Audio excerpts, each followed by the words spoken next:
জাল টাকাসহ গ্রেপ্তার ব্যবসায়ী।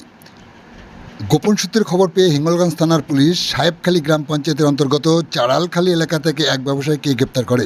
দ্বিতীয় ওই ব্যবসায়ীর নাম বাদল মাইতি, 48 বছর বয়স।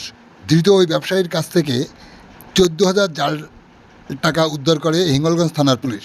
দ্বিতীয় এই ইমারতি ব্যবসায়ী এই জাল টাকা বাজারে ছড়িয়ে দেওয়ার পরিকল্পনা করছিল। ধৃতকে পুলিশ হেফাজতের আবেদন জানিয়ে শনিবার বসিরহাট মহকুমা আদালতে তুলেছে হিঙ্গলগঞ্জ থানার পুলিশ। দ্বিতীয় এই ব্যবসায়ী এই জাল টাকা কোথা থেকে পেল, কিভাবে বাজারে ছড়িয়ে দেওয়ার পরিকল্পনা করছিল তা জানার জন্য তদন্ত শুরু করেছে পুলিশ। আপনারা দেখছেন সেই সময়কার বিশেষ মুহূর্তে ধারণকৃত ভিডিও চিত্র আজকের স্বরূপনগর পত্রিকার অনলাইনে। আমাদের সাথে থাকুন, দেখতে থাকুন।